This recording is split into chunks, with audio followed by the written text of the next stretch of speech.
Buenos días, Raúl, ¿cómo estás? Buenos Hola días, César, ¿qué tal? Buenos días. ¿cómo están todos? ¿Todo bien? Bien, bien, bueno, preocupados pues no sé, ya es un sentimiento indescriptible lo que está pasando en estos momentos en el Perú, ¿no? Me imagino será también un sentimiento de rechazo de la población. Ayer estuve viendo algunas expresiones de la población en general con respecto a lo que ha sucedido en el Congreso estos últimos días, ¿no? Ujú. Bueno, después me contarás eso, por favor. Ahora quisiera empezar mencionando por qué vamos a poner a este programa Flash. ¿No? Flash es una palabra en inglés que es onomatopéyica, si es que uno lo quiere entender en uno de los sentidos, es decir, el sonido que hace la palanca del baño a la hora de evacuar todo lo que tenga que evacuar. Este, de hecho, ese es uno de sus significados, ¿no? Eh, Ujú. eh, y otro de los significados, y acá lo tengo apuntado porque no quería olvidarme, en ciertos contextos significa podrido también. Y, y en otros contextos también significa asustar. Entonces, estamos perfectos con la palabra, dada la situación política en nuestro país, ¿no? Y habíamos pensado en subtitular el asunto, si es que se puede subtitular algo así, en la imposible evacuación del Congreso.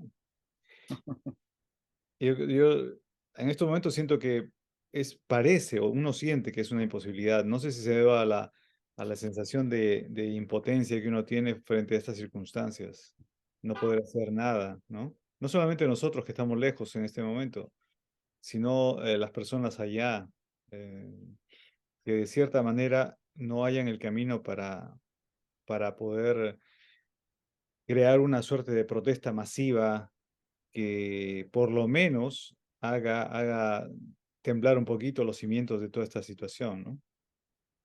Sí, bueno, sí, yo pienso que parte de esta aparente apatía de la población en relación a que no le interesa lo que está pasando es el temor a lo que les pueda suceder.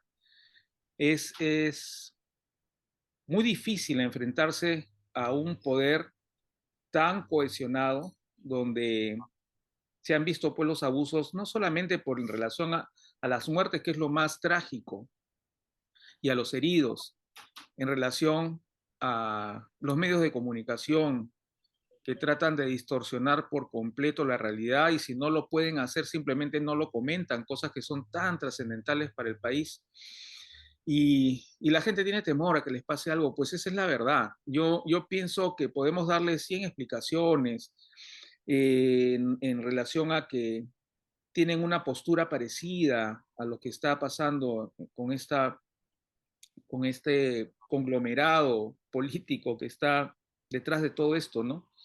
Pero no, pues si uno mira las encuestas, es imposible Mm, que, que tengan un pensamiento alineado a lo que está pasando. No solamente es el rechazo, es el repudio. Lo que he leído ayer sobre las opiniones de mucha gente, absolutamente espontánea de la población, es repudio por lo que está pasando, ¿no? sí, y tienes razón con respecto a lo del miedo, del temor, ¿no? En general, las personas que yo conozco de clase media, preocupadas por supuesto, por su familia, por sus hijos, no solamente por ellos, sino Ujú. sugieren, aconsejan, piden que no salgan a las calles a marchar, ¿no? Porque temen por la seguridad de las personas que ellos aman o quieren. Y eso es totalmente comprensible.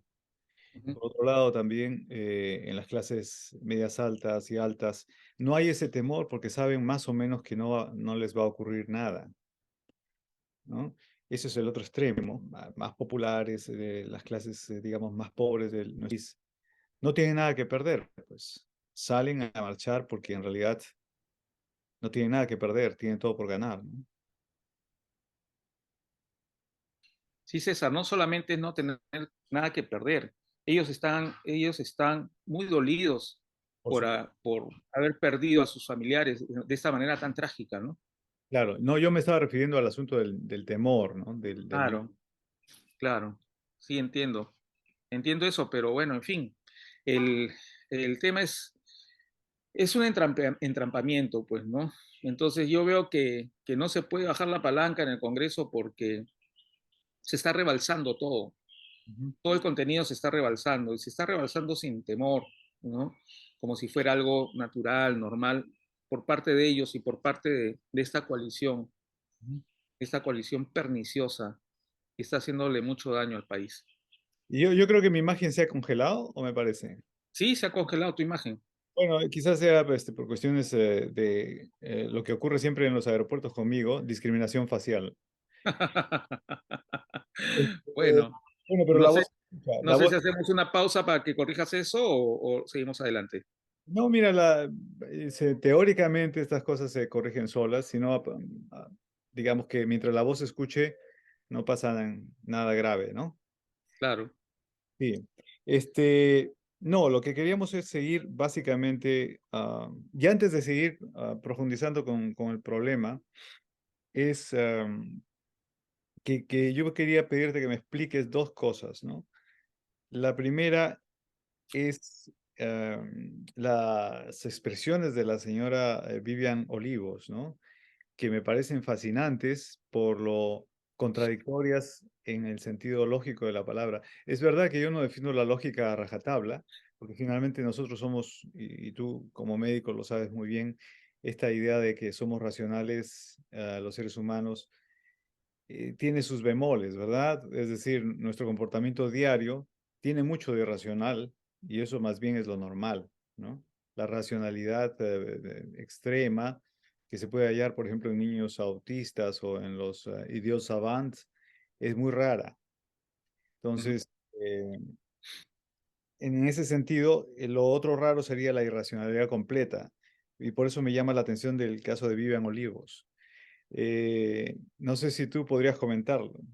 Sí, mira, César, como en los anteriores programas, yo he tratado de documentarme un poco para no usar este espacio solamente en relación a mi opinión, que he Claro. tratado de que sea lo menos extensa posible, que básicamente se describan los hechos. Pero en este caso es muy difícil valorar, digamos, toda la investigación que he hecho en relación al texto de la denuncia, a los fundamentos, al petitorio. Mira, estamos próximos a llegar a fiestas patrias. Esto es muy rápido. Estamos prácticamente terminando mayo. Ya va a empezar junio y en julio se celebran pues las fiestas patrias. Y con las fiestas patrias vienen los circos, ¿no? Entonces, estamos ahora en un circo de terror, donde, si bien es cierto, ahí hay bestias, pero esas bestias de circos de pueblo que son carachosos, Que asustan más, a los niños asustan más que dan risa. facto, hambrientos, no de comida, hambrientos de poder Sí. y hambrientos de que su situación se maneje de una manera tal de que tengan concentrado todo el poder. Yo estoy viendo eso, ¿no? Y detrás veo a un Nerón, detrás del circo veo un Nerón, que es quien pone el dedo arriba o pone el dedo abajo con respecto a las autoridades. Yo pienso que este Nerón ha puesto a Dina Boluarte al medio, donde está simplemente suspendiendo su caída. En el momento que no le sea funcional, la van a botar a patadas, porque seguramente les dará asco, ¿no? Les dará asco tener una persona que viene también de un origen humilde, viene de Apurímac, viene del interior del país, habla mal, mmm, yo diría que habla mal en el sentido de cómo nosotros esperamos que un citadino hable, Sí, ¿no? pero perdóname que te interrumpa. Yo no sé si solamente sea esa la causa.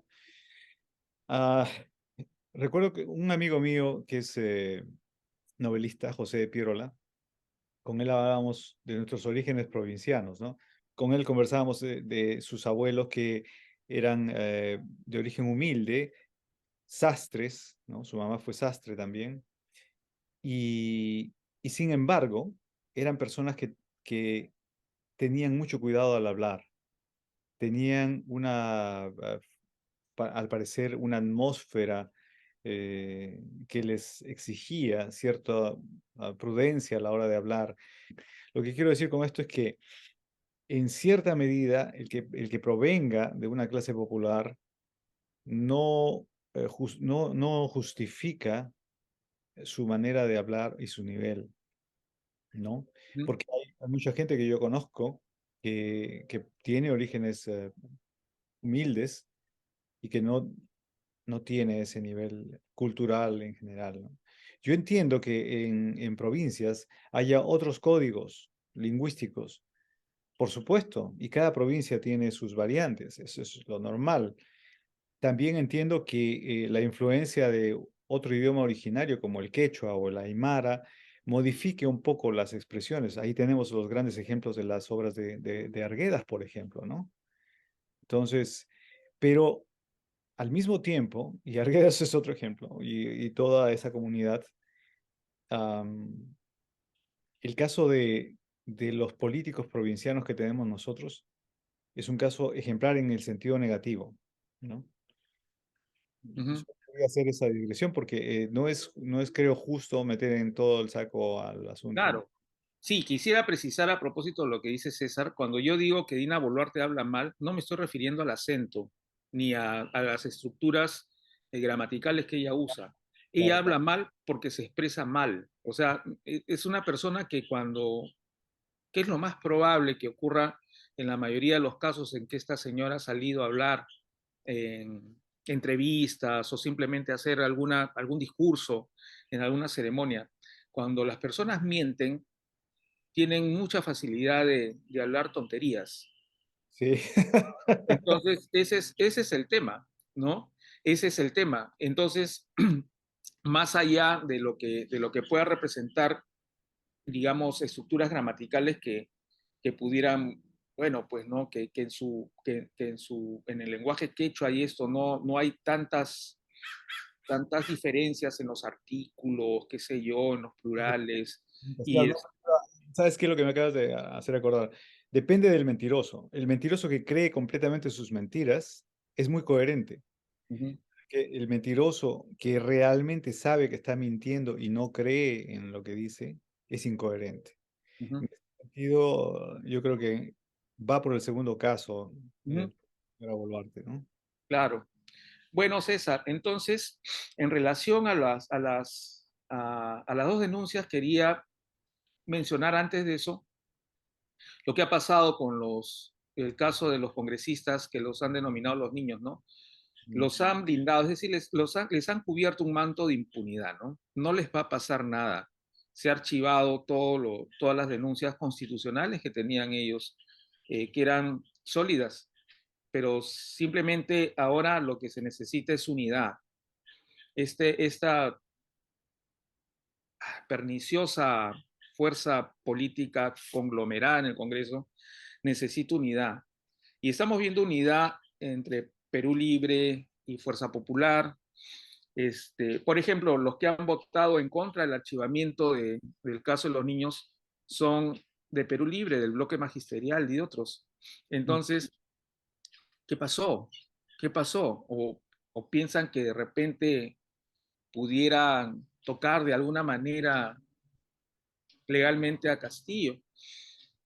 Bueno, no creo que sea eso. El tema básicamente es el conglomerado pernicioso político que está ahí, ¿no? Es la altura de cada uno de ellos, Ujú, congresistas. Cuando tú has hablado, por ejemplo, de alguien que está atrás o has recordado la imagen de Nerón, en realidad, en nuestro país es un país, el caso de nuestro país es sui generis, ya lo habíamos hablado antes, ¿no? Porque no se concentra el poder en alguien específico, como en otros casos en el mundo. No es el ejecutivo, al parecer, el que manda en nuestro país, es el legislativo. Es una suerte de pseudo dictadura del Congreso. ujú. Y no se puede llamar completamente dictadura porque obviamente está tratando de continuar, de mantenerse dentro de las normas legales, porque, claro, tienen la sartén por el mango. Como son los legisladores, tienen el acceso a modificar tal o cual ley, a incrementar o poner otra ley o quitarla, etcétera, etcétera, ¿no? A agregar artículos a la Constitución o hacer interpretaciones de la Constitución a su antojo. Ujú. Claro, ahora, recuerda, César, que los dos partidos que entraron en segunda vuelta son los que más curules han ocupado en el Congreso. Entonces, yo no creo que Nerón sea Cerrón, y tú sabes a qué me refiero con eso. Sí, sí, sí, claro. Entonces, sí, pues le están haciendo cariñito a Dina Boluarte que se vaya a hacer su trabajo remoto, que sería una cosa, ay, Dios mío, ¿no? ¿Cómo un presidente puede hacer un trabajo remoto?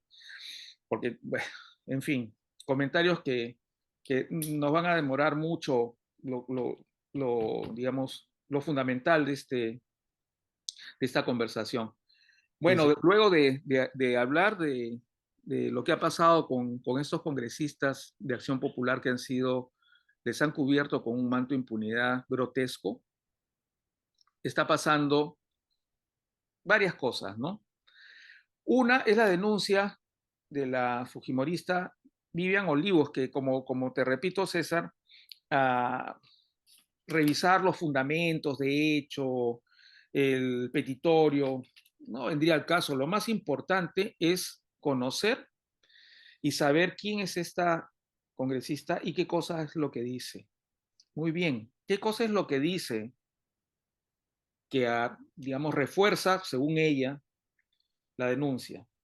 Está denunciando a todos los miembros de la Junta Nacional de Justicia por fiscalizar a la titular del Ministerio Público por haber vulnerado el debido proceso. Ujú. Bueno, esto viene un poco en relación a la condecoración que recibió la fiscal de la Nación de parte de López Aliaga. ¿Mm? Afirma que ha habido abuso de autoridad y tráfico de influencias en el seno de la Junta Nacional de Justicia y que en Estado de Derecho debe primar el equilibrio de poderes. Esto ya pues, es una burla, ¿no? Es una burla. ¿De qué equilibrio de poderes se refiere? ¿A qué contrapeso se refiere? Si todo está alineado con el Congreso. Nosotros comentamos la vez pasada el informe de la Comisión Interamericana de Derechos Humanos con respecto a Nicaragua. Y quienes se han alineado con el Ejecutivo es la Asamblea Nacional, que es el equivalente al Congreso Nacional de la República Peruana. Esto es al revés. El Ejecutivo se ha alineado al Congreso. El Tribunal Constitucional se ha alineado al Congreso. La Y ahora, fiscal de la Nación también está protegida por ellos, ¿no? y ahora, la Defensoría del Pueblo. Sí, que es un punto importante a comentar más adelante, César. Eh, Dice la parlamentaria también, esta Junta Nacional de Justicia quiere sacar a la fiscal de la Nación para que los caviares vuelvan a gobernar el Ministerio Público. No lo permitiré. Bueno, cuando se habla de caviares, me parece que estas bestias emiten un tufo hediondo, porque esa palabra que no sabemos qué significa, porque cada uno asume que eso significa algo. O sea, me refiero a cada una de estas personas que lanzan ese epíteto, ¿no? Al final, decir caviar, comunista, terrorista o lo que sea, son palabras intercambiables, son como equivalentes, son prácticamente lo mismo. Entonces, y ella dice que no lo permitiré. ¿Quién es ella? ¿Quién es ella?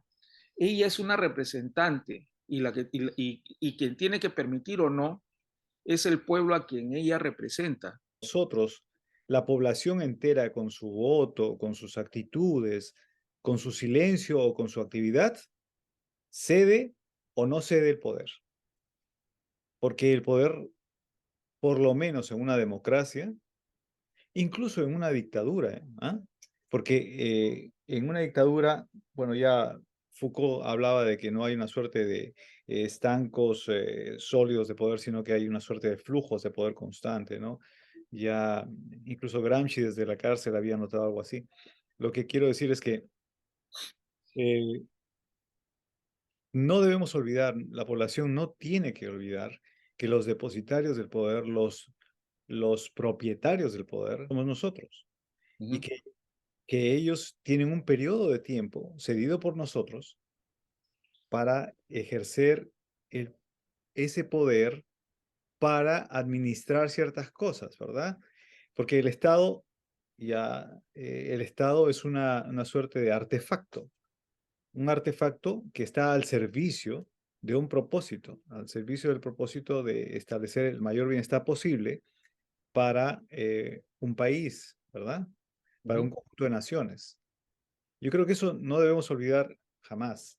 Entonces, esta señora ni maneja un concepto de poder absolutista, porque está asumiendo que ella es la propietaria ujú, del, ¿no? Y que de alguna manera es el rostro visible del poder. ujú. Eh, entonces es absurdo porque además lo que acaba de decir, hablando del equilibrio de poderes, es ridículo, pues. Si, si tú defiendes el equilibrio de poderes y estás diciendo no lo voy a permitir, Ujú, estás tratando de romper. Dicho ese paso, ya no tenemos equilibrio de poderes en el Perú, ¿no? así es. Ya no hay. Bueno, hay algunos contrapesos que Sí, aún están vigentes, pero que están completamente amenazados y están en la mira, pues, ¿no?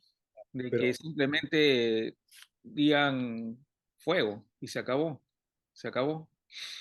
Muy bien, esta es la denuncia, no es muy amplia, pero no me voy a tomar el tiempo, César, de ir a describirla viniendo de donde viene.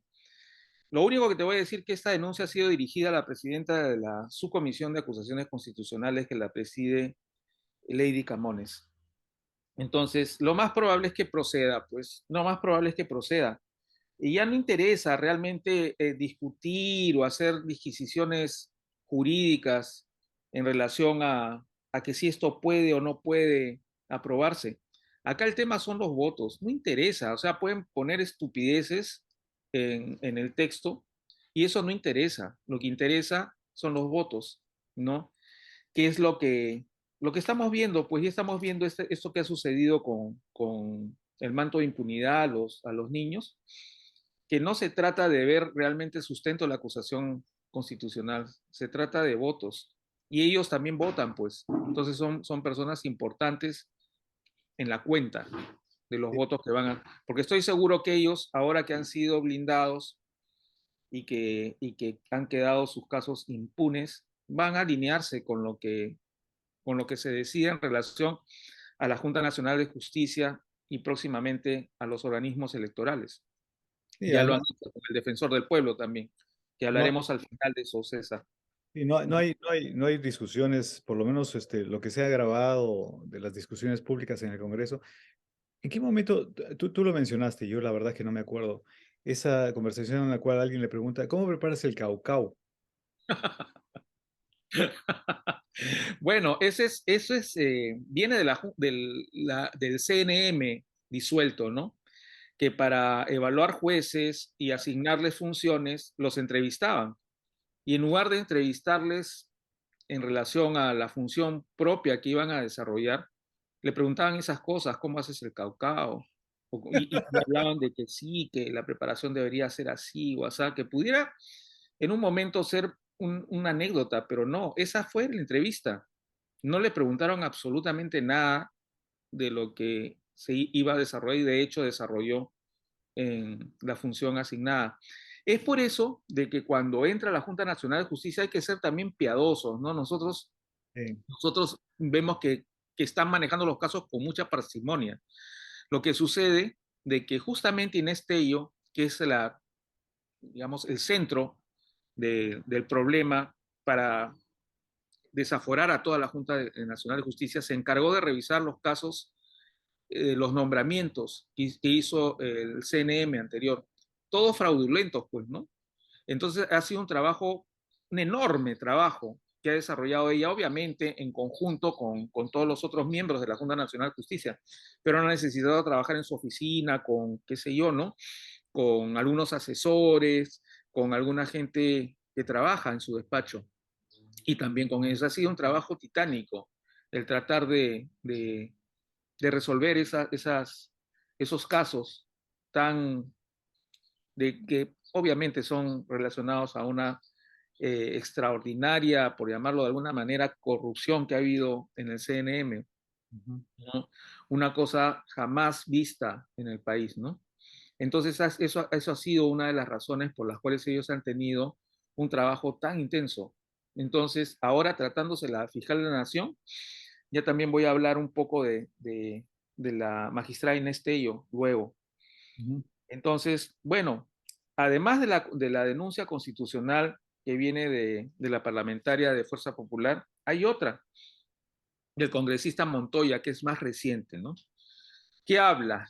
Señala que los miembros de la Junta Nacional de Justicia cometieron un acto ilícito al publicar el 23 de octubre de 2020, hace casi 3 años, una resolución para supuestamente favorecer de forma indebida a una de sus integrantes, Inés Tello, para que permanezca en las filas, así pone, para que permanezca en las filas, como si fuera un partido político la Junta Nacional de Justicia, de la Junta, pese a que tiene más de 75 años.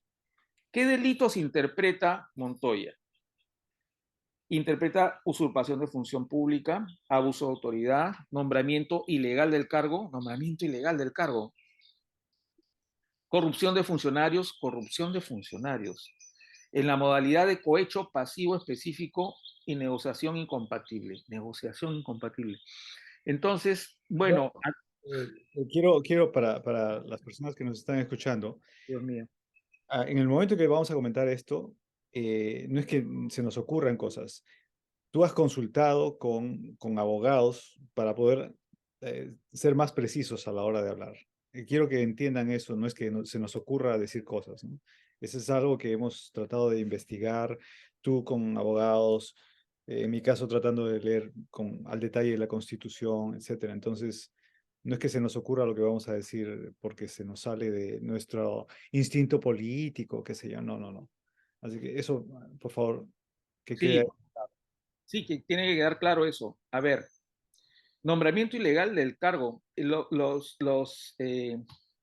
integrantes de la Junta Nacional de Justicia han sido nombrados todos en concurso público. ¿Dónde está el nombramiento ilegal? Cuando se habla de cohecho, la manera más sencilla de poder entender el cohecho es cuando hay una coima o cuando hay un dinero de por medio, ¿no? Una persona necesita un favor de un funcionario y le da dinero, de tal manera que el funcionario lo favorece y ambos son beneficiados. Es decir, cuando hay cohecho, hay dos partes que se benefician, no una sola. Entonces, yo me pregunto, ¿de qué manera se puede beneficiar la Junta Nacional de Justicia manteniendo en su cargo a la magistrada Inés Tello? Ahora, quisiera que la gente sepa también, permíteme César, conocer un poco, en realidad ella tiene un background increíble, pero para no estar, digamos, haciendo tan extensa la descripción del currículum vitae de la magistrada, he querido ver unas cosas precisas.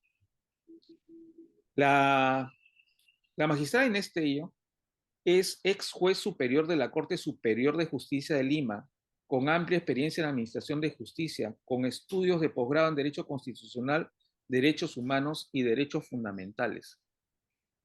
Tiene una serie de premios y reconocimientos que en extenso me tomaría mucho tiempo en comentarlos, ¿no?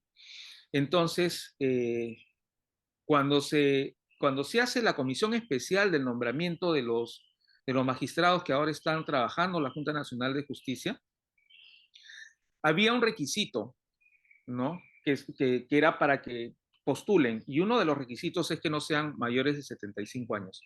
Eso no es requisito para permanecer en el cargo, es un requisito para presentarse Claro, el nombramiento. Ujú. exacto, para el nombramiento. Es decir, ¿qué pasa si una persona tiene 75 años y al día siguiente de su nombramiento tiene 76? ¿No? Sería absurdo pensar de que se refiere a la permanencia en el cargo. Entonces, eso es lo que resolvió la Junta Nacional de Justicia en el 2020. Ahora mira, esto ha sido resuelto el 2020 y nadie dijo nada, nadie dijo nada. Eso está absolutamente dirigido a la magistrada Inés Tello en función de que si es que hay que bajar a toda la Junta Nacional de Justicia, ese es el momento, ese es el momento. No solamente por advertir esto de manera absolutamente intencionada y hablar de ilícitos que no se configuran en ningún momento con respecto a la Junta Nacional de Justicia ni a la magistrada Inés Tello. ¿Qué es lo que pasa con Inés Tello? Como he mencionado, ella es experta en derechos humanos y está viendo, y eso va a llegar probablemente en algún momento a la Junta Nacional de Justicia por lo que ha pasado, de algún modo.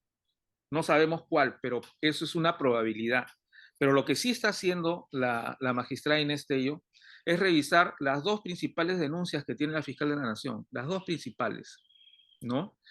Entonces, tienes que sacarla, pues, porque es la única manera de que esto no siga y blindar a la fiscal de la Nación que permanezca en su cargo, que para ellos es fundamental. Sí, hay que aclarar también que una vez nombrado el abogado, el magistrado, es un cargo permanente, ¿verdad? Que solo por cuestiones excepcionales eh, puede ser reemplazado. El sistema tiene, está hecho de tal manera que tiene suplentes. Digamos que si algo pasa con un magistrado, hay suplentes que pueden en ese momento, en estos casos, reemplazarlos. El tema es el futuro que es básicamente las elecciones próximas. Ujú. Entonces, ¿qué es lo que pasa? Que se necesita tener todo alineado, algo así como ha pasado en Nicaragua, exactamente igual, todo alineado al Poder Ejecutivo en el caso de Nicaragua y en el caso del Perú, todo alineado al Congreso. Bueno, la Junta Nacional de Justicia ha respondido en relación a la acusación que ha hecho el congresista Montoya, ¿no? Menciona que el ordenamiento jurídico de determinar límite de edad para acceder a ser miembro de este órgano constitucional autónomo eh, es eso, es para pertenecer a la institución, pero no como límite de mandato o designación o como causal de cese o vacancia en el cargo. La Junta Nacional de Justicia subraya que la decisión adoptada se produjo en observancia estricta de la Constitución y la ley orgánica de la Junta Nacional de Justicia. Entonces, este es un tema que jurídicamente, pues estas dos denuncias se caerían, pero eso no interesa, como repito, ¿no? Lo que interesa son los votos. Y yo pienso que al final los van a sacar. Entonces, frente a esto, también he hecho una consulta. Recuerda, César, que la Comisión Interamericana, en una de sus observaciones, ha mencionado que deben abstenerse de legislar en función al desempeño de los órganos electorales y del Poder Judicial. Que yo presumo, porque no tenemos una bola de cristal para saber qué cosa es lo que va a pasar, si es que a esta Junta Nacional de Justicia es destituida, yo pienso que ellos podrían tener una herramienta jurídica a su favor. La primera, acudir a la Corte Constitucional, así como ocurrió con el sindicato de la Defensoría del Pueblo, de manera tal que soliciten un amparo. Yo pienso que se los van a dar. Si es que esto sucede, se los deberían dar. Pero esto va a pasar inmediatamente al Tribunal Constitucional. Y el Tribunal Constitucional no va a dilatar su decisión.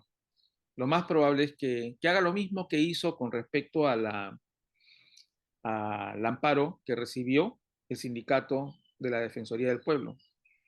Igualito los van a votar. Y ahí viene la ruta siguiente, que es acudir a la Comisión Interamericana y que la Comisión Interamericana acceda a la Corte Interamericana, de manera tal que la Corte pudiera darles un amparo. Eso es una posibilidad, pero como estamos describiendo, antes de que suceda esta última instancia, que es una Corte supranacional, se necesitan agotar todas las herramientas jurídicas dentro del país, ¿no? Entonces, parecería que la Corte, que ve solamente derechos humanos, no debe involucrarse en temas de otra índole, pero la Corte Interamericana, perdón, la Comisión Interamericana ha hecho una observación precisa, porque como comentamos la vez pasada, yo presumo, creo que todos podrían estar de acuerdo conmigo, que ellos están tratando de hacer esas observaciones para que no nos convirtamos en otra Nicaragua.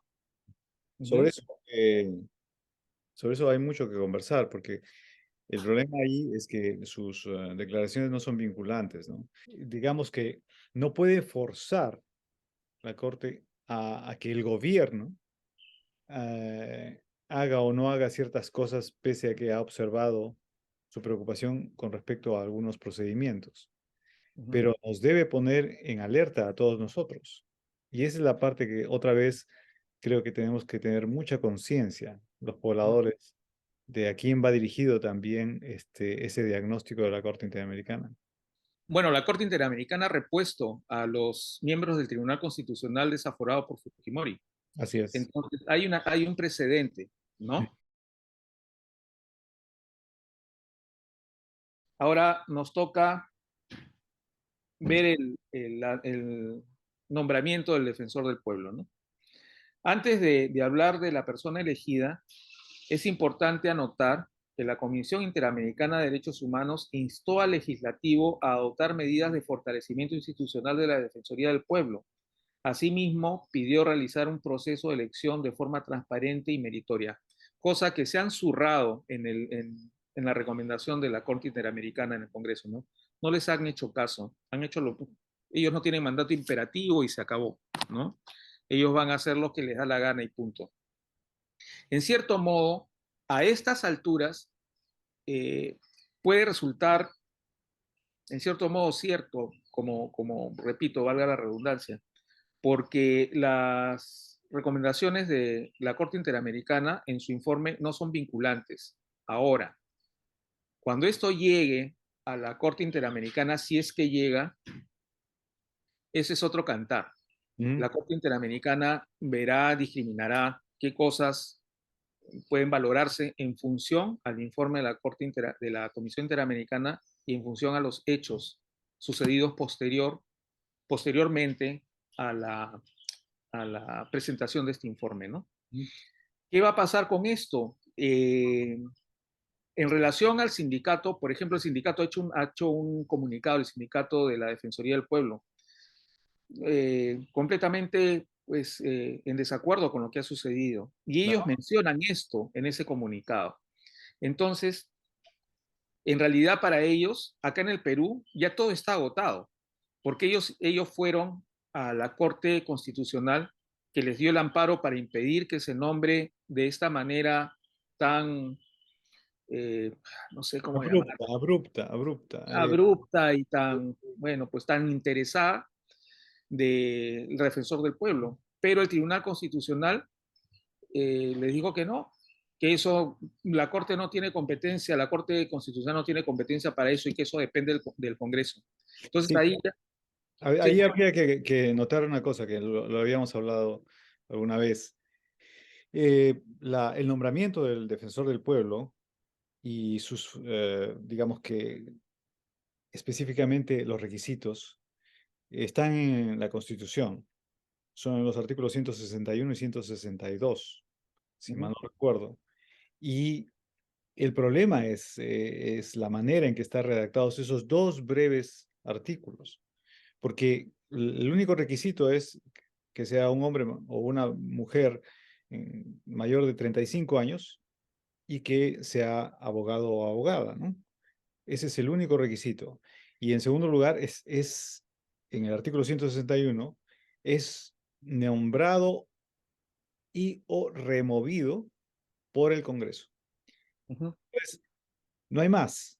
De manera que puede ser manipulado, interpretado de como se les antoje en el Congreso, ¿verdad? Ese uh-huh, es el problema. De manera que es casi como haberle cerrado de antemano, haber puesto el parche antes de la herida. uh-huh. Sí, es cierto, pero también es cierto que hay un informe y hay Claro. recomendaciones. Entonces, Y también quisiera mencionar a propósito de lo que estás diciendo, César, Ujú. ¿quiénes han antecedido Oh, a claro. este sujeto que ha sido nombrado, Sí, tienes razón. Bueno, defensor del pueblo? El primer defensor del pueblo ha sido Jorge Santisteban de Noriega. Brillante, ¿no? Su labor ha sido espectacular, porque él fue nombrado de 1996 al 2000, en pleno auge del gobierno fujimorista, así es, así es, así y es. él ha luchado éticamente y profesionalmente de la mano con sus principios y viendo el tema básicamente de derechos humanos, que esa es la función principal del defensor del pueblo. Tuve la suerte de conocer a Jorge Santisteban por razones de trabajo en ese momento, ¿no? Yo trabajaba con su hermano, Alfonso, y, y era una persona muy, muy sencilla, y pude ver además cómo trabajaba. Y la verdad es que sí, yo pongo las manos al fuego en el sentido de que era un hombre muy probo. Y en ese sentido, él puso, como fue el primero, él puso la valla súper alta. Uh -huh. Así es, íntegro a carta cabal, Claro, sí, íntegro a carta cabal. Eso es el perfil que necesitamos para un defensor del pueblo. por supuesto. ¿Quién lo sucedió? Lo sucedió Walter Albán Peralta. Su periodo fue del 2000 al 2005. Magíster en Derechos Humanos, con un background espectacular, que también ejerció su cargo de manera ética, ya Ujú. en un momento mucho menos, con mucho menos presión que el que Claro, tuvo su antecesor. Sin embargo, lo hizo muy bien, lo hizo muy bien. ¿Quién sucedió a Walter Albán? La sucedió Beatriz Merino, extraordinaria jurista, que eventualmente se le ha podido hacer críticas, pero, pero su actuación fue destacada. sí, sin duda. Ella ejerció el cargo del 2005 al 2011. La sucedió Eduardo Vega Luna, también abogado por la Universidad Nacional de San Marcos, es funcionario de carrera, es, digamos, una persona que reunía todo el perfil para en esos momentos acceder al cargo. Ujú. Él fue nombrado para ejercer el periodo 2011 al 2016. Luego, acá viene el gran problema. Acuérdense que el 2016 nosotros fuimos a una elección presidencial y como comenta César, la elección del defensor del pueblo está a cargo del Congreso de la República. Sin embargo, todos los defensores del pueblo que han ejercido función antes del 2016 tuvieron una dinámica de elección transparente, meritocrática, con debates y donde concursaron otras personas y ganaron en buena ley. Así es. Había algo así como vergüenza ajena a la hora de elegir ¿Y al- por qué se hacía esto? Por la importancia que tiene el defensor del pueblo. Ujú. Ahora, a partir de 2016 vienen los problemas y esa factura la estamos pagando ahorita. En 2016 las propuestas fueron hechas sin ninguna relación a meritocracia. Fue electo Walter Gutiérrez Camacho, electo básicamente por el Congreso de mayoría fujimorista. Ujú. ¿Cuál ha sido la conducta de Walter Gutiérrez? Lamentable, pues su conducta ha sido lamentable.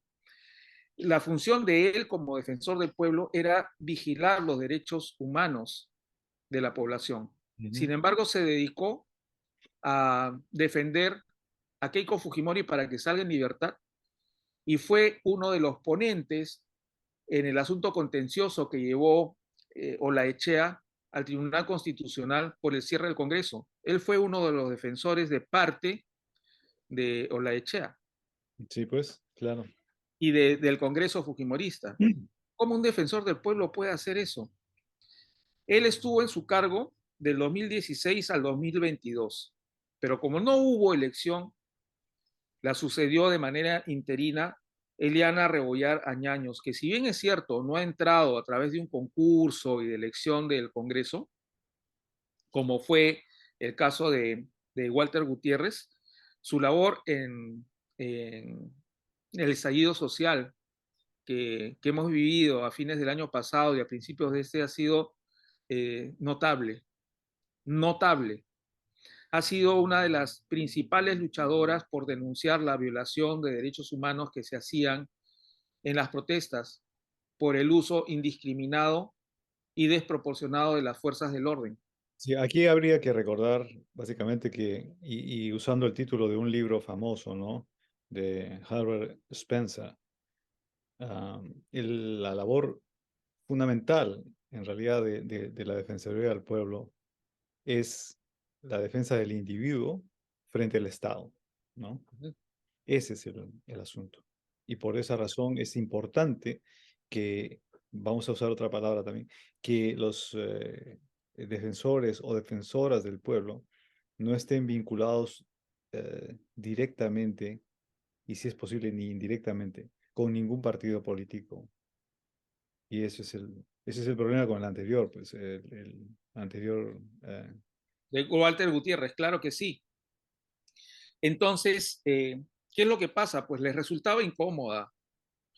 Ese es uno de los factores, uno, pero no es el principal, según mi opinión. Y creo que con esto estarán de acuerdo todos los que nos escuchan. Les resultaba incómoda, pues, ¿no? Y ese es un factor para sacarla del cargo lo más pronto posible. Ella ha estado del 2022 al 2023, prácticamente solo un año en el cargo, porque accedió de manera interina en función a que ya Gutiérrez había finalizado por tiempo su función, pero no podía quedarse acéfala la Defensoría del Pueblo. Muy bien, a partir de la elección de Walter Gutiérrez, los defensores del pueblo ya no son elegidos por meritocracia, ni transparencia, ni concursos públicos, nada, simplemente por propuestas dentro de los partidos políticos que están dentro del Congreso, que obviamente sus propuestas deben estar alineadas a sus intereses. No interesa de que si es que el defensor del pueblo tiene un perfil específico, no interesa. Lo que interesa es que cumplan las órdenes. Ese es el perfil que ellos necesitan. Claro, y es que tiene que ver con el asunto del bloque. El Congreso está funcionando como bloque. No es variopinto en el sentido de diversas opiniones que tienen que persuadirse unas a otras, encontrarse, chocarse, discutir, etcétera, etcétera. Que ese es finalmente el panorama ideal de un Congreso, ¿no? Diversas Claro. fuerzas que, No ha habido debate, César, no ha habido debate. Simplemente ha habido propuestas y los han entrevistado. básicamente carpetazos. Exacto. Eso la comisión ha decidido quiénes son los miembros, así como pasó con el Tribunal Constitucional, ¿no? Simplemente propuestas completamente turbia la elección de los tribunos. Así ha sido ahora también, ¿no? ¿Y quién ha sido elegido? Ha sido Josué Gutiérrez. Miren el perfil que tenían los anteriores y el background que tenían los anteriores defensores del pueblo, excepto Walter Gutiérrez. ¿Cuál es el background de José Gutiérrez? Estuvo investigado por delito de peculado. Tiene innumerables infracciones de tránsito. Ha sido ex abogado de Vladimir Cerrón y ha sido ex congresista del partido Ana Perú de Humala. En su despacho, como congresista, tenía una foto que empezaba en el techo y terminaba en el piso de él con Nadine Heredia. Ese es su background, No, ¿no? además de haber bailado Mueve Así. la Cadera en un programa de Beto Ortiz, no te olvides. No tiene ningún conocimiento de derechos humanos, ni siquiera ha llevado un curso de fin de semana. No, no sabe absolutamente nada de eso. El, el, el premier Otárola se ha pronunciado en relación a la elección de este sujeto y dice que para él hubiera sido mejor un abanico más grande, ¿no? Pero que no tiene la menor duda que va a estar a la altura de las circunstancias. Yo ¿Qué tampoco. significa eso? Sí, pues, o sea, Va a ser la misma basura que lo ha elegido, que los han elegido, la misma basura. Él va a estar a las órdenes, ¿no? Ha hablado de Dios y de cosas que ya suenan, no sé cómo llamarlas, pues, pero ese es el nuevo defensor del pueblo, que ha sido además fotografiado meses antes con Miki Torres y Nano Guerra García en un restaurante. Eso ya estaba absolutamente conversado, Ujú. absolutamente conversado. Básicamente tendrían que darles la pauta, pues me imagino, de cuál va a ser su función dentro de la Defensoría del Pueblo. Además que va a ganar su platita, tiene que cumplir, pues, ¿no? Para estar a la altura de las circunstancias. Esa es la función de este sujeto. Claro. Y su Ahora, dime César. no, no, no. Hay que ver también la relación que tiene, que no es visible, con el problema de la fiscal de la nación. Sí, pues. Sí, pues. En fin, ahora, ¿cuál ha sido, desde mi punto de vista, y probablemente todos coincidirán conmigo, de por qué elegir así, a tropelías, tan rápido, a este señor? A ver, ubiquémonos en el escenario de que la Junta Nacional de Justicia sea destituida ahora. Mm. ¿Quién integra la comisión especial para la elección de los magistrados de la Junta Nacional de Justicia? La preside el defensor del pueblo. Le integra el presidente del Poder Judicial, que hasta el momento no se ve alineado con este conglomerado pernicioso del Congreso. La fiscal de la Nación, el presidente del Tribunal Constitucional, el Contralor de la República, con lo que parecería tampoco hay una alineación por lo menos explícita. Un rector de las universidades públicas con más Adivina de quién 50 puede años ser. de antigüedad. Bueno, acá va a ser pues de cajón la rectora de San Marcos, que ya se autodenominada la presidenta de la Asociación Nacional de Rectores de Universidades Públicas. Entre paréntesis, tú y yo, que somos sanmarquinos, eso no quita el amor que uno le tiene a la universidad, ¿no? Esto. Una institución es una cosa y una persona que quiere ser la institución es otra. Así es algo así como los ex marinos o marinos en retiro que están en el Congreso. Yo me imagino si Montoya hubiera estado en el Huáscar en plena lucha. eh, Acordémonos de lo que hizo Grau. Él recogió de los mares heridos chilenos, los rescató, vio que, o sea, estuvo más allá del tema de la guerra del Pacífico, él vio la vida de estas personas. Yo Por estoy eso, seguro que, sí, dime, sí, no, no, no, dime, termina la idea, por favor. yo presumo que Montoya los hubiera matado a todos. Ah, por supuesto, por Los supuesto. hubiera matado a todos. ¿Qué es? Esos son chilenos de porquería. Los hubiera matado a todos. Es ¿Qué que, hubiera habido la relación con la esposa o la viuda de Pratt con Montoya? No, no vamos a llenarnos de historia con esto, pero no, pero es importante en el sentido de que esa noción, por ejemplo, de cierta caballerosidad, de un heroísmo contenido, no con fuegos artificiales, ¿no? Con cierta elegancia. La respuesta, por ejemplo, que tuvo Bolognesi, eh, son ejemplos que se han perdido, son ejemplos que yo creo que incomodan ahora, porque otra vez, como el primer defensor del pueblo, o como estas personas que por supuesto fueron seres humanos y por supuesto siempre se les puede hallar cientos de defectos y qué sé yo, pero cuando estuvieron en una circunstancia difícil o crítica, estuvieron a una gran altura, ¿no?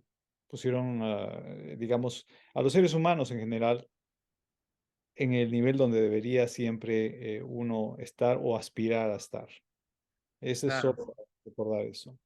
sí, por eso duele tanto en el caso de la Marina de Guerra del Perú, que ahora lo representen estos señores, o la decana de América, San Marcos, que esté con una rectora que es absolutamente repudiable por sus posiciones, por sus actitudes y por su gestión en general, ¿no?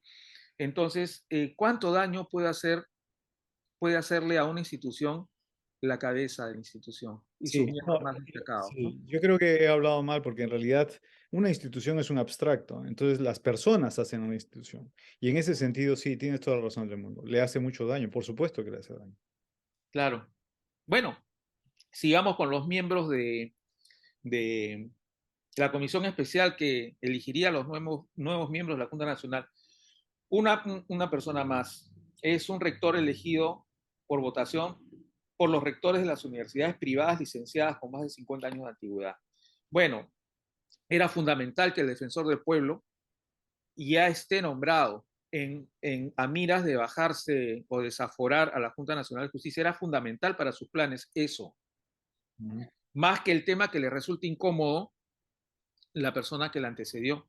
Que dicho sea de paso, la doctora ha, ha, se ha salido, pero no digamos, ha dimitido cualquier vínculo con la Defensoría del Pueblo actualmente y le hace énfasis a este sujeto que ella sale con la institución sin ningún vínculo partidario, Claro, sin ningún vínculo partidario de la institución con los políticos de turno. sí, su carta de renuncia fue dura y justa. Uh -huh. Así es, entonces, esto es lo que pasa, esto es lo que pasa.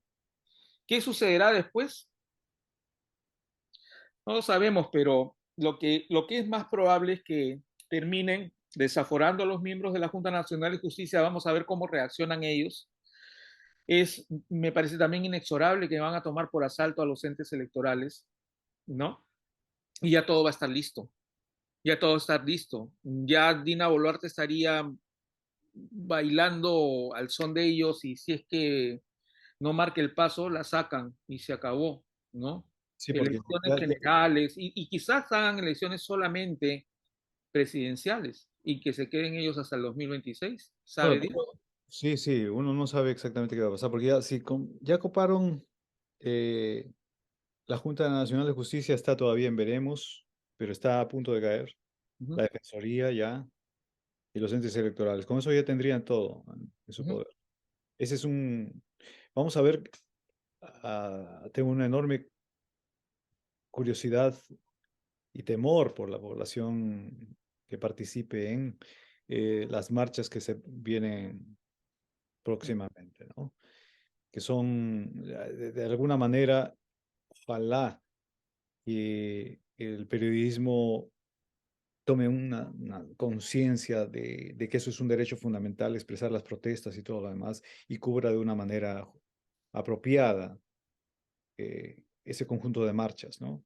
Ojalá también que los sectores más reacios o conservadores de la población entiendan que eso es un derecho, que si niegan ese derecho se están negando a sí mismos la posibilidad futura de un derecho de protesta cuando amerite y no ocurran las desgracias que ocurrieron antes. uh -huh. Sí, pues solo para terminar, César, la Corte Suprema también está Mm. coqueteándoles con esta resolución sobre el texto básicamente referido a las marchas, que prácticamente las criminaliza. Ellos Sí, han salido después al frente a tratar de precisar que su resolución no está en función a criminalizar las marchas, pero de eso se van a agarrar, de eso se van a agarrar y bueno, ese será el argumento pues para hacer lo que consideren conveniente, ¿no?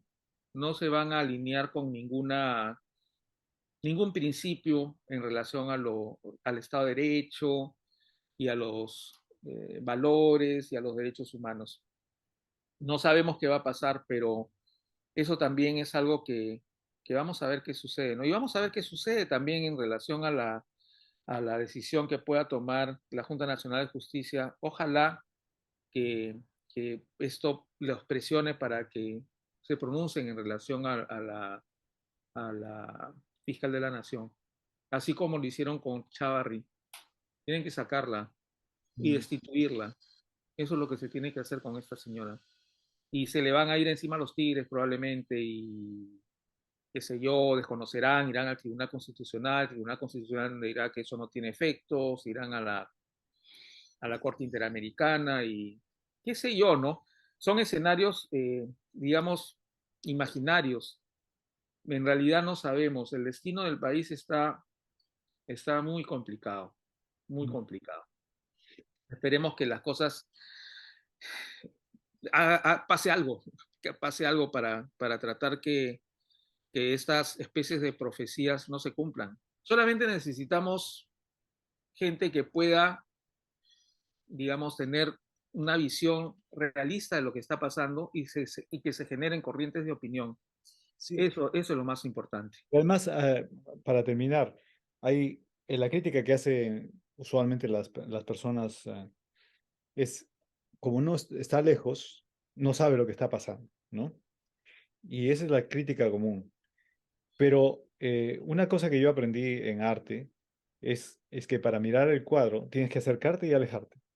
Ujú, Mirarlo a veces con un espejo, ¿no? ujú, Porque no tienes una perspectiva, si estás demasiado cerca, no tienes una perspectiva adecuada. Estás demasiado imbuido en todos los problemas sabios y por haber y no tienes la perspectiva necesaria, la distancia necesaria para evaluar los problemas y los sucesos. ujú. Obviamente, si estás demasiado lejos, no ves los detalles. A veces es importante, recuerdo el verso de Vallejo, confianza en el anteojo y no en el ojo. Eh, el maestro Vinternis, en unas clases de arte, decía que había que mirar el cuadro con un espejo, porque al mirar con un espejo, no mirar directamente, sino mirando en un espejo, uno podía notar defectos o virtudes también que no se apreciaban cuando tú estás mirando directamente el cuadro. En otras palabras, las distancias, la forma de ver, todas son importantes. ¿Ah? El hecho de que estemos lejos no invalida nuestros puntos de vista. Eh, en segundo lugar, recordar nada más que la siguiente semana vamos a tener un invitado de lujo, el doctor Omar Aguapara, que es doctor por la Universidad de Austin en economía política y que se ocupa mucho de los problemas sociales en el Perú. Él es profesor ahora en el Perú. eh, es un querido amigo, además, que yo siento que es un lujo tenerlo con nosotros. Sí, es un joven brillante y sí, es un lujo tenerlo. Ojalá que vean ese podcast que va a ser posterior a este. Ujú. Vamos a aprender mucho con él. Sí, sin duda. Ujú. Raúl, gracias de nuevo por la conversación. Sí, Ok, César, gracias a ti y me, gracias a los que nos escuchan. no, no, me levanta el ánimo siempre verte. Y sí, gracias a todos por acompañarnos, ¿sí? Cuídense Exacto. mucho. Un Ok, abrazo enorme, nos Raúl. vemos. Nos vemos. Chao, chao. Chao.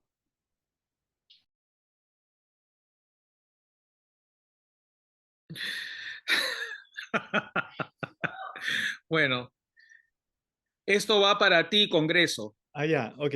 ¿Ok? Ya, oye. Esto va para ti, Congreso. Flash. Listo. Ya está, listo. Ahí quedó. Ok, listo. Ya, Abrazo, César. gracias. Chao, Cholo. Gracias. Chao.